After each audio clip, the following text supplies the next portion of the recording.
Hi, എല്ലാവർക്കും നമസ്തേ. ഞാൻ സിന്ധു സതീഷ്. ഇന്നലെ നമ്മുടെ ദേശാഭിമാനി പത്രത്തിൽ വന്ന ഒരു വാർത്തയെക്കുറിച്ചാണ് ഞാനിപ്പോൾ പറയുന്നത്. അതായത് കേന്ദ്രത്തിൻ്റെ വിഷു കൈനീട്ടം, ഡീസലിൻ്റെ കയറ്റുമതി തീരുവ വർദ്ധിപ്പിച്ചു. ഇത് ഒറ്റയടിക്ക് നമുക്ക് വായിച്ചു കഴിഞ്ഞാൽ നമ്മളെന്താ വിചാരിക്കുക? അല്ലെങ്കിൽ ഇത് കേൾക്കുമ്പോൾ നമ്മളെന്താണ് വിചാരിക്കുക?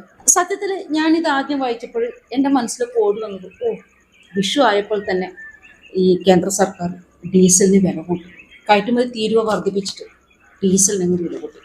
ഏകദേശം ഒരു 90% ആൾക്കാർ ഈ രീതിയിലായിരിക്കും ആദ്യം ഈ വാർത്ത വായിച്ചിട്ടുണ്ടാവുക, അല്ലെങ്കിൽ നോക്കിക്കണ്ടിട്ടുണ്ടാവുക, അല്ലെങ്കിൽ മനസ്സിലാക്കിയിട്ടുണ്ടാവുക. ഫസ്റ്റില് ഞാനിത് പറയാൻ കാരണം, ഈ ദേശാഭിമാനി കൊടുത്ത വാർത്തയുടെ അടിയിൽ വന്ന കമൻറ്റുകളാണ് ഇത്തരത്തിലുള്ള ഒരു വിലയിരുത്തലിന് കാരണം അതിലൊന്നും ഈ കമൻറ്റ് ബോക്സിൽ സംഖ്യകളെ ആരെയും കാണുന്നില്ലല്ലോ എന്നാണ് ചില കമൻറ്റുകൾ. എല്ലാ സംഖ്യകളും നാണം കെട്ട് മാളത്തിനടിയിൽ ഒളിച്ചിരിക്കുകയാണ്, അല്ലെങ്കിൽ മാളത്തിനുള്ളിൽ ഒളിച്ചിരിക്കുകയാണ് എന്നാണ് മറ്റൊരു കമന്റ്. വേറൊരു കമന്റ് എന്താണെന്ന് പറഞ്ഞാല്, നമ്മളെ ബാധ്യർക്കെല്ലാം അച്ചാദിൻ കൊണ്ടുവന്നിട്ടുണ്ട് എന്നാണ്.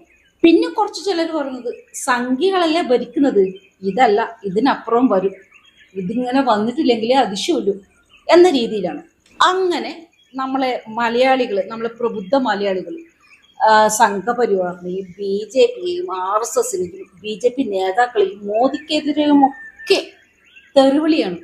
അല്ല, ഇവരൊക്കെ എന്ത് വായിച്ചിട്ടാണ് ഈ തെറിവിളിക്കുന്നത്? എന്ത് മനസ്സിലാക്കിയിട്ടാണ് തെറിവിളിക്കുന്നത്?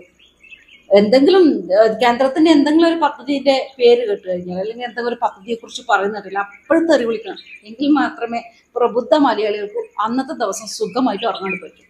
ഇല്ലെങ്കിൽ അവർക്ക് ഉറങ്ങാൻ പറ്റില്ല. അല്ല, അതുകൊണ്ടായിരിക്കുമല്ലോ ഇങ്ങനെ ഈ കാള പറ്റൂ എന്ന് കേൾക്കുമ്പോൾ കയറെടുക്കുന്നത്. ഒരു വാർത്ത വരുമ്പോൾ ആ വാർത്തയുടെ നിജസ്ഥിതി എന്താണെന്ന് മനസ്സിലാക്കണ്ടേ? പിന്നെ ദേശാഭിമാനിക്ക് ഈ ആൾക്കാരെ പൊട്ടന്മാരാക്കാൻ പെട്ടെന്ന് കഴിയും. കേരളത്തിലെ ജനങ്ങളെ കുറിച്ച് ദേശാഭിമാനിക്ക് നല്ലൊരു ബോധ്യമുണ്ട്. ദേശാഭിമാനി പത്രം നടത്തിപ്പുകാർക്ക് മലയാളിയെ കുറിച്ച് നല്ലൊരു ബോധ്യമുണ്ട്. അതുകൊണ്ട് തന്നെ ഇങ്ങനെ ഒരു വാർത്ത കൊടുത്തു കഴിഞ്ഞാൽ ഒരു രസം. സംഘപരിവാറിനെയും അതുപോലെ തന്നെ RSSനെയും മോദിനെയും ഒക്കെ ഇങ്ങനെ ചീത്ത വിളിക്കുന്ന കേൾക്കുമ്പോൾ ഒരു സുഖം. ഈ ചൊറിയാൻ മുട്ടുന്നെടുക്കുക, ചൊറിഞ്ഞു കഴിഞ്ഞാൽ കിട്ടുന്നൊരു സുഖമില്ലേ, ആ ഒരു സുഖം ദേശാഭിമാനിക്ക് ആ വാർത്ത കൊടുത്താക്കുണ്ടാവും. ഈ കമന്റ് ബോക്സിൽ തെറിവിളി കാണുമ്പോൾ ഇല്ലേ? സത്യത്തിൽ ഈ മലയാളികളുടെ പ്രബുദ്ധത എന്ന് പറയുന്നത് തന്നെ സംഘപരിവാറിനെ ചീത്ത വിളിക്കാനുള്ള ഒരു ആയുധമാണ്. കാരണം അവർക്ക് ഈ സംഘപരിവാറിനെയും RSSനെയും അതുപോലെ തന്നെ RSS നേതാക്കളെയും പ്രധാനമന്ത്രിയൊക്കെ ചീത്ത വിളിക്കാൻ കിട്ടുന്ന ഒരു അവസരം ആരെങ്കിലായിട്ട് ഒന്ന് ഇട്ട് കൊടുത്തു കഴിഞ്ഞാൽ അവർ നന്നായിട്ട് ചീത്ത വിളിക്കും. അത് ശരിക്കും പറഞ്ഞാൽ നമ്മുടെ നിയമ സംവിധാനത്തിന്റെ പിടിപ്പ് കേടാന്ന് പറയും. നമുക്ക് പ്രതികരിക്കാം, മാന്യമായ രീതിയിൽ നമുക്ക് പ്രതികരിക്കാം. അതല്ലാതെ ഇങ്ങനെ ഭയങ്കരമായിട്ട് തെറി വിളിക്കുക, ഇന്ത്യക്ക് പുറത്ത് നിന്നിട്ട് രാജ്യത്തിനെതിരെയും പ്രധാനമന്ത്രിക്കെതിരെയും ഒക്കെ സംഘപരിവാറിന്റെ പേരിൽ തെറി വിളിക്കാൻ നിൽക്കുക, ഇതിനൊക്കെ ഒരു നിയന്ത്രണം അത്യാവശ്യമാണ്. ഇല്ലെങ്കിൽ നാളെ ഇതിനൊക്കെ ചേർത്ത് വലിയൊരു വില നൽകേണ്ടി വരും ഇന്ത്യൻ ജനത, ഭാരതത്തിലെ ജനത. സത്യത്തിൽ ഈ കയറ്റുമതി തീരുവ എന്ന് പറഞ്ഞാൽ എന്താണ്?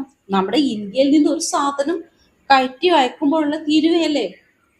അതിന് മോദിയെയും RSSനെയും BJPയെയും ഒക്കെ ഈ തെറി വിളിക്കുന്നത് എന്തിനാണ്? ഇപ്പൊ നമുക്കറിയാം, ലോകരാഷ്ട്രങ്ങൾ മുഴുവൻ ഈ ഇറാന്റെയും അതുപോലെ തന്നെ ഇസ്രയേലിന്റെയും അമേരിക്കയുടെ ഒക്കെ യുദ്ധത്തിന്റെ പേരിൽ സാമ്പത്തികമായിട്ടും വ്യാപാരപരമായിട്ടൊക്കെ ഒരുപാട് ബുദ്ധിമുട്ടുകൾ അനുഭവപ്പെടുന്നുണ്ട്. അത് ഇന്ത്യയിൽ മാത്രമല്ല, ലോകത്തിലെ എല്ലാ രാഷ്ട്രങ്ങളിലും ഇതൊക്കെ അനുഭവിക്കുന്നുണ്ട്.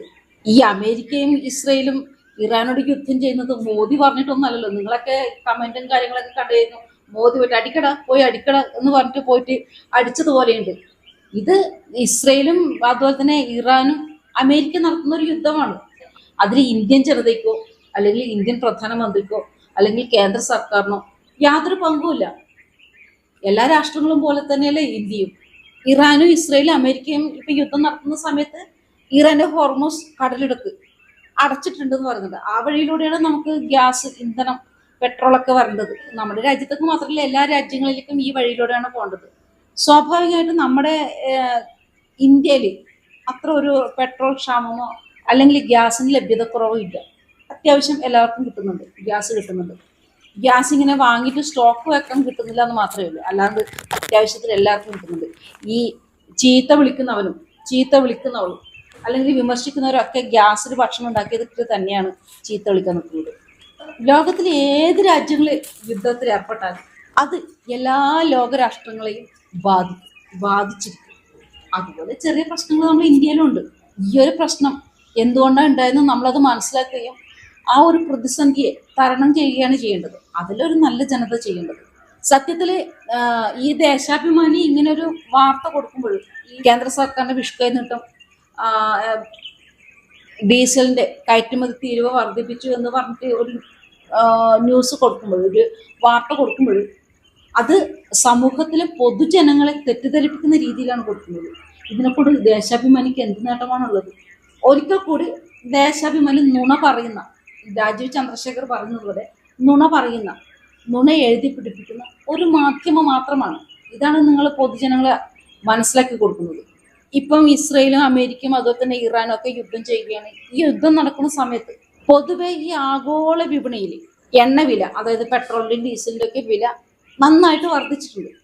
അങ്ങനെ ഈ എണ്ണവില നന്നായിട്ട് വർദ്ധിക്കുന്ന സമയത്ത് എണ്ണ കമ്പനികൾ തങ്ങൾ ഉൽപ്പാദിപ്പിക്കുന്ന എണ്ണ മറ്റ് രാഷ്ട്രങ്ങളിലേക്ക് കൊടുക്കാൻ വേണ്ടി തീരുമാനിക്കുന്നു.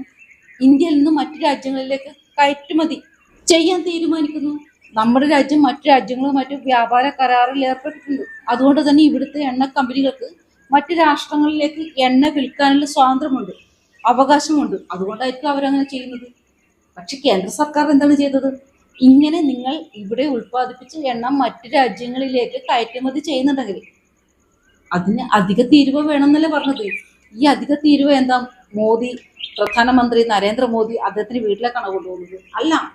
ഈ അധിക തീരുവ വാങ്ങുന്നുണ്ടെങ്കിൽ അത് നമ്മുടെ രാജ്യത്തിലേക്ക് തന്നെയല്ലേ വരുന്നത്, നമ്മുടെ കേന്ദ്ര സർക്കാരിലേക്ക് തന്നെയല്ലേ വരുന്നത്. ആ പൈസ നമുക്ക് ഓരോരുത്തർക്കും തന്നെയല്ലേ കിട്ടുന്നത്. അപ്പോൾ ഈ രീതിയിൽ കയറ്റുമതി തീരുവ വർദ്ധിപ്പിച്ചു എന്ന് പറഞ്ഞിട്ട് വെറുതെ ഒരാവശ്യവുമില്ലാതെ തെറ്റിദ്ധരിപ്പിക്കുന്ന രീതിയിൽ ഒരു വാർത്ത കൊടുത്തിട്ട് എന്തിനാണ് തെറി വിളിപ്പിക്കുന്നത്? ഭയങ്കര മോശമായിപ്പോയി. പൊതുവെ ദേശാഭിമാനിയിൽ കള്ളത്തരങ്ങളൊക്കെ എഴുതി പിടിപ്പിക്കുന്നതാണ്. മറ്റേ മറിയക്കുട്ടി എന്ന് പറഞ്ഞവർക്ക് കോടികൾ ആസ്തിയുണ്ട്, 2 നില വീടുണ്ട്, കാറുണ്ട്, ബംഗ്ലാവാണ്, കൊട്ടാരമാണെന്നൊക്കെ പറഞ്ഞ് ലാസ്റ്റ് അവര് മാപ്പ് പറഞ്ഞതൊക്കെ നമ്മൾ കേട്ടതാണ്. സത്യത്തിൽ ഈ എണ്ണ കമ്പനികൾ മറ്റു രാജ്യങ്ങളിലേക്ക് ഡീസൽ കയറ്റി അയക്കുമ്പോൾ ചുമത്തുന്ന അധിക തീരുവ അതെങ്ങനെയാണ് നമ്മുടെ ഇന്ത്യൻ ജനതയെ ബാധിക്കുന്നത്? എന്തിനാണ് ഇങ്ങനെ തെറ്റിദ്ധരിപ്പിച്ചുകൊണ്ട് ഒരു വാർത്ത കൊടുക്കുന്നത്? നിങ്ങൾ കൊടുക്കുന്ന ഓരോ വാർത്തയും പൊതുജനങ്ങൾക്കിടയിൽ ഉണ്ടാക്കുന്ന തെറ്റിദ്ധാരണ എത്ര വലുതാണെന്ന് നിങ്ങൾ നോക്കണം, നിങ്ങൾ മനസ്സിലാക്കണം. ആ ന്യൂസിന്റെ ആ വാർത്തയുടെ അടിയിൽ വന്ന കമന്റ് നോക്കിയാൽ മാത്രം മതി. കേരളത്തിലെ ഒരു പ്രത്യേകം ജനങ്ങൾ സംഘപരിവാറിന്റെ പേരും പറഞ്ഞുകൊണ്ട് രാജ്യവിരുദ്ധത എത്രമാത്രം പറയുന്നുണ്ട് എന്ന്. ഇത്തരത്തിലുള്ള വാർത്തകൾ കൊടുത്ത് സമൂഹത്തിലെ ജനങ്ങളെ തെറ്റിദ്ധരിപ്പിക്കുമ്പോൾ ഒടുവിൽ നിങ്ങളെ കയ്യിൽ നിൽക്കില്ല ഇവിടെ നടക്കുന്ന ഓരോ പ്രശ്നവും. ഓരോ മാധ്യമവും അവരുടെ ധർമ്മം, അവരുടെ കർമ്മം സത്യസന്ധമായിട്ട് നിറവേറ്റണം എന്നേ പറയാനുള്ളൂ. കാരണം നമ്മളും ഈ സമൂഹത്തിൽ തന്നെയാണ് ജീവിക്കുന്നത്. ഒരിക്കലും ഈ ദേശാഭിമാനിയുടെയോ അല്ലെങ്കിൽ കൈരളിയുടെയോ ഒക്കെ ന്യൂസ് ഒന്നും കണ്ടിട്ടൊന്നല്ല ഞങ്ങളൊക്കെ വാർത്ത അറിയുന്നത്. അല്ലെങ്കിൽ തന്നെ എന്തൊരു പ്രശ്നം വന്നു കഴിഞ്ഞാലും അത് സ്പോട്ടിൽ നമുക്കറിയാനുള്ള നമ്മുടെ സോഷ്യൽ മീഡിയ തന്നെയുണ്ട്. വിശദമായിട്ട് സംഭവം എന്താണ് നടന്നതെന്ന് അറിയിക്കുന്ന സോഷ്യൽ മീഡിയകൾ, ഓൺലൈൻ മീഡിയകളൊക്കെ ഉണ്ട്.